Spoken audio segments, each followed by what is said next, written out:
Circle of Inevitability, capítulo 340.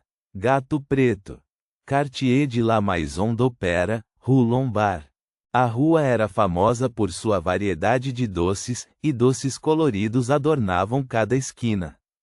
No final da Rue Lombard ficava a cafeteria mecânica, situada ao lado de uma pequena fábrica de confeitaria.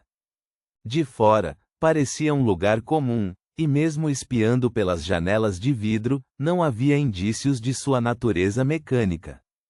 O emblema sagrado triangular preto na pesada porta de madeira era o único lembrete de sua verdadeira identidade. Lumian empurrou a porta marrom escura, mas ela resistiu como se estivesse trancada por dentro. Após um momento de observação, puxou a campainha pendurada na janela secundária. Em meio ao tilintar dos sinos, Lumian ouviu o suave tilintar do metal e observou a porta se abrir lentamente. Um braço mecânico se estendia da parte traseira até o balcão do bar como um ornamento. Observando os arredores, Lumian foi até um canto da cafeteria. 2 mesas de uma perna estavam colocadas ali, acomodando 5 indivíduos. Entre eles, um homem de meia-idade com cabelos ruivos flamejantes se destacava. De pele clara por causa dos cosméticos, com olheiras acentuando seus olhos castanho avermelhados, ele era uma figura cativante. Bem barbeado, usava um casaco aberto de veludo marrom e uma camisa vermelha sem gravata borboleta, exalando um ar de refinamento e elegância casual. Este era o Conde Puffer, o membro da antiga família real Sauron de Intis, que Lumian procurava.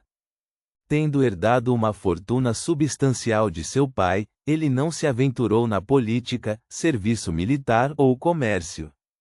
Em vez disso, ele se moveu dentro de vários círculos artísticos como crítico literário e frequentou reuniões do Gato Preto. Aproximando-se com um sorriso, Lumian perguntou: "Você é o Conde Puffer?" Puffer Sauron olhou para cima casualmente, seu tom relaxado enquanto perguntava: "Você é o amigo que Martin mencionou?" "Sim, Ciel du Bois", Lumian respondeu sem nenhuma reserva, reivindicando um assento puxando uma cadeira. Puffer olhou-o atentamente, com um sorriso satisfeito nos lábios. "Nada mal, você é um amigo muito bonito. Entre literatura, pinturas a óleo, esculturas, poesia e música, qual é sua preferência?" "Novels", Lumian respondeu sem hesitação. Puffer recostou-se, gesticulando em direção ao homem rechonchudo de meia-idade que estava na diagonal em frente a ele. "Anori, o autor com mais eloquência literária dos últimos tempos. O autor que mergulhou no reino da erótica, esquecendo que a essência da escrita é explorar a natureza humana."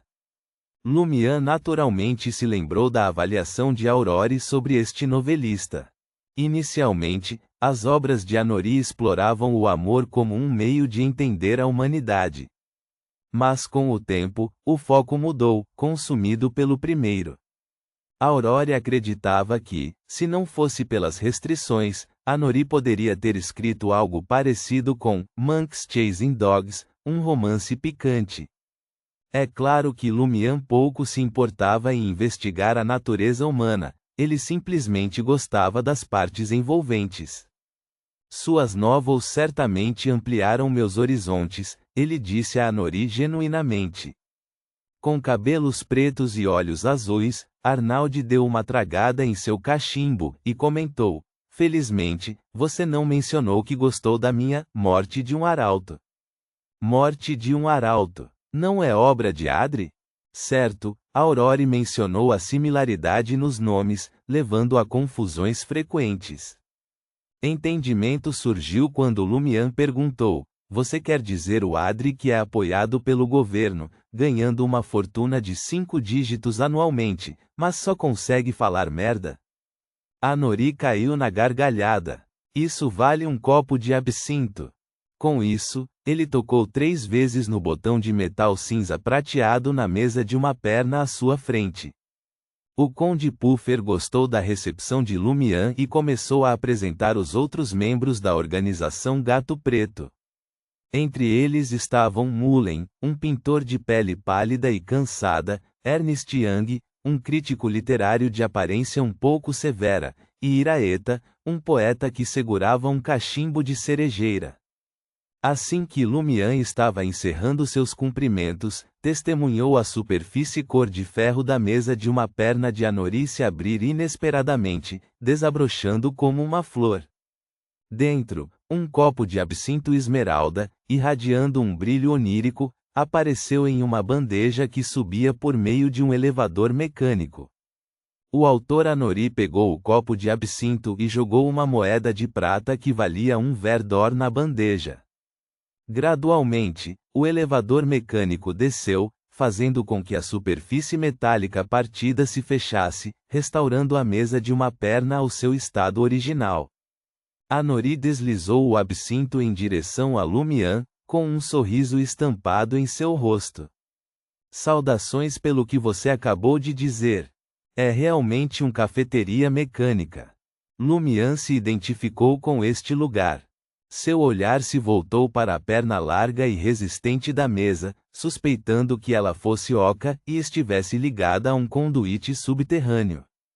Tomando um gole de absinto e saboreando seu amargor familiar, Lumian voltou sua atenção para a mesa de uma perna. Nenhum troco. Aqui, um copo de absinto custa um verdor, respondeu Anori com um sorriso. Não é um pouco caro? O Sale de Balbrise e o Bar do Porão cobram apenas 7 licks. A qualidade deles é quase idêntica. Lumian criticou internamente. Um verdor era equivalente a 20 licks. Naquele instante, Mullen, o pintor de rosto pálido que parecia perpetuamente fatigado, mas era um homem bonito, tomou um gole de seu café e compartilhou. Ouvi dizer que um elefante chegou ao zoológico de Traer. Uma visão bem incomum. A gorducha Anori murmurou. O que há de tão intrigante em um elefante? Parece-me completamente mundano. O Conde Puffer soltou uma risada suave. Devemos então discutir o conflito em curso entre o parlamento e as duas igrejas, os altos funcionários do governo tropeçando perpetuamente, a censura detestável de publicações e os agentes secretos nos seguindo como hienas. Anori suspirou em resignação. Vamos nos ater apenas àquele elefante.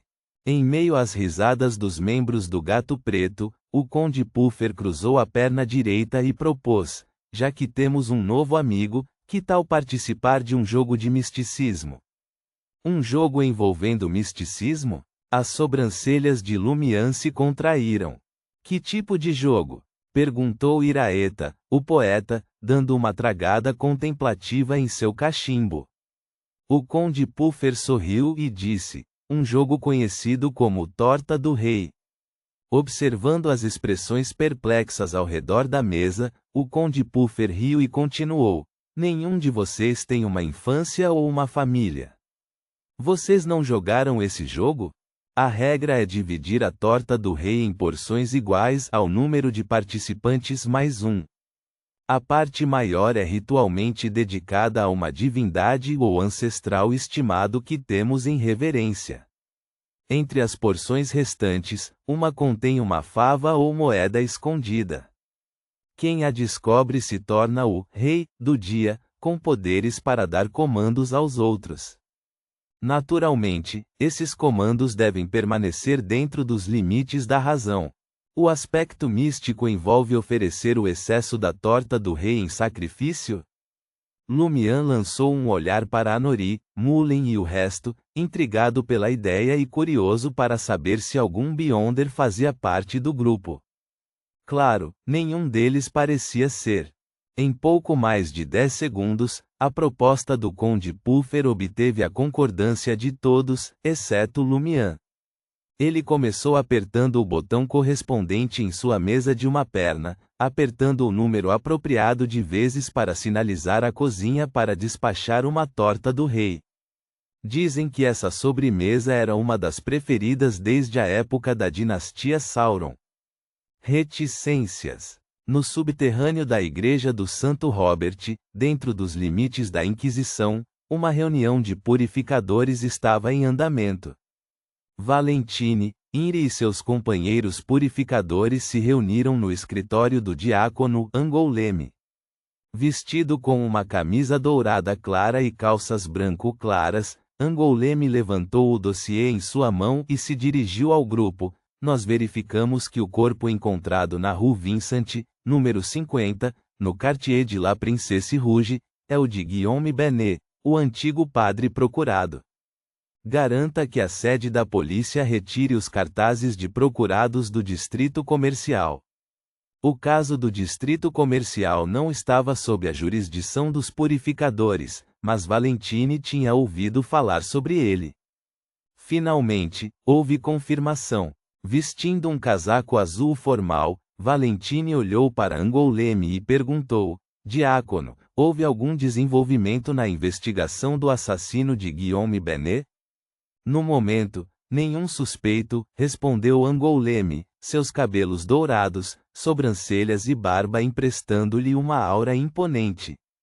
Ele continuou: o que podemos averiguar é que havia sinais claros de incineração na cena, e é provável que Guillaume Benet tenha sucumbido à maldição de uma demônia. Pelo menos um caçadora de sequência 7 e uma demônia? Essa é uma combinação incomum, Inri comentou, claramente surpreso. Até onde ele sabia, a maioria dos que seguiram o caminho da demônia eram filiados à família das demônias, uma formidável organização secreta que raramente colaborava com outros. Incomum não significa impossível, retrucou Angoulême. Como um diácono purificador, ele tinha acesso a mais informações confidenciais e experiência em comparação a Inri, Valentine e os outros. Ele até mesmo executou pessoalmente 2 membros da família das demônias. Valentine franziu a testa, ruminando por um momento antes de sugerir: poderia Lumian Li estar envolvido? Ele tem um motivo sólido. Mas ele não tem poder, Inri objetou. Como ele pôde avançar para piromaníaco tão rápido depois de deixar Cordoue? Ele não está preocupado em perder o controle? Além disso, com base na sua descrição, nem mesmo um piromaníaco seria páreo para Guillaume Benet. Valentine se apegou à sua conjectura. É por isso que ele pode ter procurado a ajuda de uma demônia. Ele poderia ter se juntado à família das demônias para buscar vingança e então fazer a transição para se tornar uma demônia. Se isso for verdade, isso pode se tornar um grande problema. Lumian Li carrega problemas significativos com ele. E você mencionou a propensão da família das demônias para semear o caos. Angoulême assentiu: devemos ficar de olho nisso. Vou relatar esse assunto. Enquanto isso, intensifiquem a investigação de indivíduos suspeitos no distrito comercial. Tendo-se decidido, ele tranquilizou Valentine: não fique excessivamente ansioso. Lumian Li não é o único com um motivo para eliminar Guillaume Benet. Existem caçadores de recompensas poderosos, membros oficiais da Ordem Aurora e os abençoados de outros deuses malignos. Valentine acenou concisamente, demonstrando sua compreensão. Após a discussão sobre os casos recentes de Beyonder, Valentine e Inri saíram do escritório do diácono, passando por Charlie, que estava se familiarizando com uma máquina de escrever mecânica, antes de seguirem em direção ao túnel que leva à igreja do Santo Robert. Por que você acha que a quase-demônia está nos procurando? Ela descobriu informações cruciais? Inri perguntou curiosamente, conversando com seu companheiro de equipe. Valentine refletiu brevemente antes de responder: poderia estar relacionado à morte de Guillaume Benet? Inri foi pego de surpresa. Você está sugerindo que ela teve contato com a família das demônias? Antes que Valentine pudesse responder, Inri balançou a cabeça. Isso é impossível. A família das demônias despreza assassinas. Se encontrarem uma, certamente a eliminarão. Ponto.